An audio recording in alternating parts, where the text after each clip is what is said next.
রাকিবুল হাসান রানা বলেছেন, আমি আল্লাহর নামে কসম করে তা ভঙ্গ করেছি। আমি একজন শিক্ষার্থী, আমার নিজের কোনো ইনকাম সোর্স নেই, আমি পরিবারের উপর নির্ভরশীল। কসম ভঙ্গের প্রথম যে কাফফারাগুলো, অর্থাৎ 10 জন মিসকিনকে খাবার দেওয়া অথবা বস্ত্রদান করা অথবা একজন ক্রীতদাসকে মুক্ত করা, এগুলোর একটাও না করে 3টি রোজা রেখে কাফফারা দিলে আমার কাফফারা আদায় হবে কি না? হবে। কারণ কি?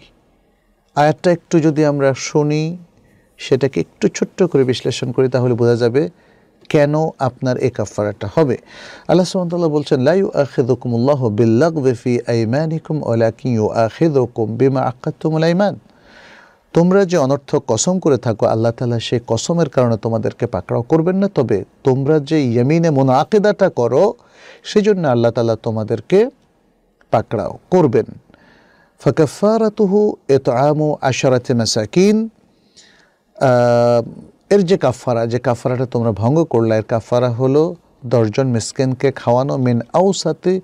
মিন আওসাতি মা তুতঈমুনা আহলিকুম। তোমরা তোমাদের পরিবার পরিজনকে যে ধরনের খাবার খাওয়াও তার মধ্যম ধরনের খাবার, এটা 10 জন মিসকিনকে খাওয়াতে হবে। আও কিসওয়াতুহুম আও তাহরিরু রাকাবা, অথবা তাদেরকে 10 জন মিসকিনকে মধ্যম ধরনের কাপড় দিতে হবে, পোশাক, অথবা একটা গোলামকে আজাদ করতে হবে। 3টার যে কোনো একটা। এটা হলো প্রাথমিকভাবে কসমের কাফফারা। ফামান লাম ইয়াজিদ ফাসিয়ামু 3 আইয়াম। আর যারা এই 3টার কোনোটাই পারবে না আদায় করতে, তাহলে সে 3